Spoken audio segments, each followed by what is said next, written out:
चलिए आज समझते हैं अवतल दर्पण का प्रयोग कहाँ कहाँ किया जाता है और उत्तल दर्पण का प्रयोग कहाँ किया जाता है। इसका हम सारी जानकारी देंगे और समझेंगे कैसे क्या होता है। तो हम पिछले वीडियो में हम बता चुके हैं कि अवतल दर्पण की पहचान क्या है और उत्तल दर्पण की पहचान क्या है। समझिए तो पिछले दर्पण ये कोई क्या है, एक गोला कांच का क्या है, एक टुकड़ा है और इस टुकड़े को बीचों बीचों भाग में क्या कर दिया, जब काट दिया जाता है, जब काट दिया जाता है तो ये दो भाग में बट गया। एक भाग में कैसा बट गया, एक भाग ऐसा हो गया और एक भाग क्या हो गया, ऐसा हो गया। और हम बताए थे कि जब भी रंगना है तो राइट साइड को रंगना है। जैसे मान लीजिए इस साइड को रंग दिए तो ये क्या हो गया, ये उत्तल हो गया, अवतल हो गया। ये क्या हो गया, अवतल हो गया। इसका भी राइट साइड अगर रंग दिए तो ये कैसा बन गया, तो उत्तल हो गया। ये कैसा हो गया, उत्तल हो गया। अगर समझ में आ गया, अगर बाहरी भाग को अगर रंग दिए तो क्या हो गया, अवतल हो गया। इसके आंतरिक भाग को रंग दिए तो क्या हो गया, ये उत्तल दर्पण हो गया। अब समझते हैं कि इसको रंगते जो है इसमें कैसा है, इस कलर को जो करते हैं इस कलर का नाम है सिल्वर ब्रोमाइड। जैसे मान लिया घर में जो आईना यूज करते हैं इसके बाहरी भाग को रंग दिया जाता है तो वो क्या है, एक सिल्वर ब्रोमाइड है।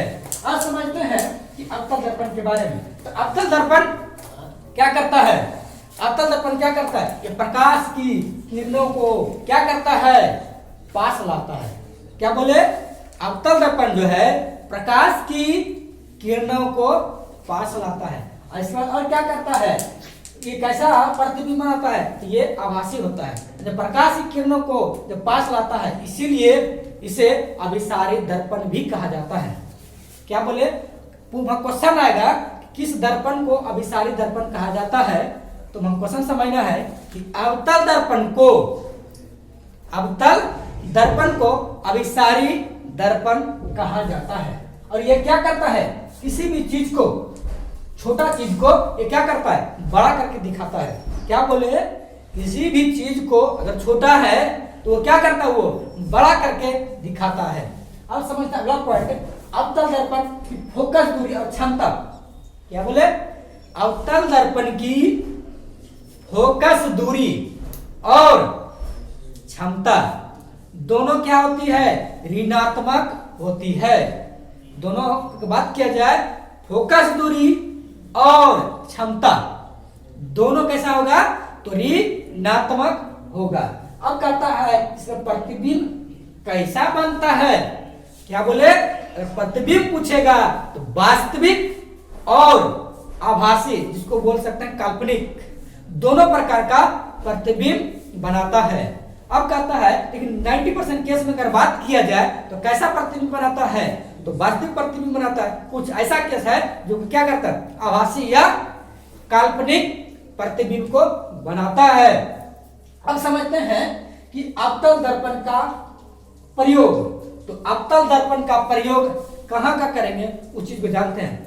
हम लोग घर में टॉर्च का यूज करते हैं, तो अगर टॉर्च में यूज जो करते हैं ये शीशा लगा रहती है तो कैसा है, तो वो अवतल है। इसके बाद अगला कहता है गाड़ियों के हेडलाइट, गाड़ी जब चलाते होंगे गाड़ी में एक शीशा लगा था जहाँ पर बल्ब लगा होता है, वो कैसा दर्पण है, तो वो क्या है, अवतल दर्पण है। इसके बाद कहता है हम लोग दाढ़ी को बनाने में जो लाइट का यूज किया जाता है वो कैसा है, तो अवतल है। इसके बाद कहता है सोलर कुकर, जो सोलर कुकर होती है उसमें कैसा दर्पण का यूज किया जाता है, तो अवतल दर्पण का यूज किया जाता है। अब कहता है डॉक्टर, आप लोग अगर गए होंगे, किसी दांत खराब हो गया, किसी कान खराब हो गया, अगर गए होंगे तो डॉक्टर क्या करता है, एक दर्पण का यूज किया जाता है, लाइट का यूज किया जाता है। तो उस जो दर्पण का जो यूज किया कैसा था, तो अवतल दर्पण था। इसलिए हम लिखे हैं कि डॉक्टर के द्वारा नाक, कान, गला वो आदि देखने के लिए अवतल दर्पण का प्रयोग किया जाता है। समझ में आ गया कि अवतल दर्पण का प्रयोग कहाँ कहाँ होगा, तो टॉर्च में, गाड़ियों के हेडलाइट में, दाढ़ी बनाने के लिए, सोलर कुकर में, डॉक्टरों के द्वारा नाक, कान, गला आदि को देखने के लिए अवतल दर्पण का प्रयोग किया जाता है।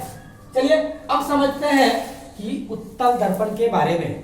तो उत्तल दर्पण क्या करता है, ये प्रकाश की किरणों को क्या करता है, फैलाता है।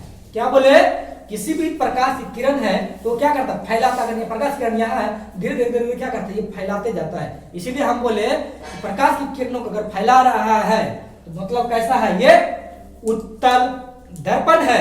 चलिए अब समझते हैं उत्तल दर्पण का जब प्रकाश की किरणों क्या करता है, ये फैलाता है, इसीलिए इसे अपसारी दर्पण भी कहा जाता है। मान अगर क्वेश्चन आ जाए किस दर्पण को अपसारी दर्पण कहा जाता है तो हमको क्या समझना है, अगर अपसारी का बात होगा तो हम किसका बात करेंगे, हम उत्तल दर्पण को। इसलिए क्या है, क्योंकि प्रकाश की किरणों क्या करता है, अगर फैलाता है तो इसीलिए उत्तल दर्पण को अभी अपसारी दर्पण कहा जाता है। और यह क्या करता है, किसी भी चीज को, बड़ा चीज को क्या करता है, छोटा करके दिखाता है। अगर कोई बड़ा बड़ा प्रतिबिंब है, इतना इतना बड़ा है, तो ये क्या करता है, समेट के छोटा करके ये क्या करता है, दिखाता है। और कहता है कि इसमें फोकस दूरी और क्षमता का अगर बात किया जाए तो दोनों क्या होती है, धनात्मक होती है। दोनों क्या होता है, पॉजिटिव होता है। क्या, फोकस दूरी और क्षमता दोनों अगर बात होगा तो धनात्मक होता है। अगला बनता है, ये प्रतिबिंब कैसा बनाता है। अगर उत्तल दर्पण में अगर प्रतिबिंब का बात किया जाए, यह सदैव आभासी प्रतिबिंब बनाता है। यानी कि आभासी मतलब हो गया कि सीधा, अगर वास्तविक मतलब होता है कि उल्टा। लेकिन अगर आभासी बात होगा तो वहां जहां भी आएगा तो क्या होगा, सीधा आएगा। इसलिए हम लिखे हैं कि उत्तल दर्पण में केवल कैसा प्रतिबिंब बनाता है, आभासी। आभासी मतलब क्या होगा, सीधा प्रतिबिंब को बनाता है। अब करता है उत्तल दर्पण का प्रयोग। तो उत्तल दर्पण का प्रयोग कहां कहां करते हैं। पहला करता पॉइंट, इसका प्रयोग गाड़ियों के साइड मिरर के रूप में प्रयोग किया जाता है। आपने गाड़ी देखा होगा, चाहे मोटरसाइकिल हो, चाहे कार हो, चाहे बड़े वाहन हो, उसके पीछे में जो बगल में जो जहाँ पर ड्राइवर आती है, ड्राइवर के बगल में जो दर्पण लगा रहता है, कैसा दर्पण है, तो एक उत्तल दर्पण है। तो उसका क्या काम है, तो पीछे से जो वाहन आ रही है, क्या बोले, पीछे से जो वाहन आ रही है उसको क्या करता है, देखता है। कौन, तो ड्राइवर। इसलिए देखता है ताकि आगे चलने में उसको दिक्कत ना हो। अगर वो दिखाई नहीं देगा, अगर वो साइड मिरर के रूप में नहीं रहेगा तो ये पीछे से जो कोई वाहन आ रही है उसको पता नहीं चलेगा कौन सी वाहन आ रही है। तो इसलिए कहा ड्राइवर उसका प्रयोग करता है, ताकि पीछे से आ रही है वाहनों को उसको देखने के लिए प्रयोग किया जाता है, ताकि आगे चलने में उसको कोई परेशानी ना हो। वही लिखे हैं ये इसका प्रयोग गाड़ियों के साइड मिरर के रूप में प्रयोग किया जाता है, जिसको बोलते हैं हम आईना। चाहे मोटरसाइकिल हो, कार हो, सब में प्रयोग किया जाता है। अगला कहता है कि स्ट्रीट लाइट, इसके बाद कहता है वेपर लाइट। अब समझते हैं वेपर लाइट क्या होता है। गाँव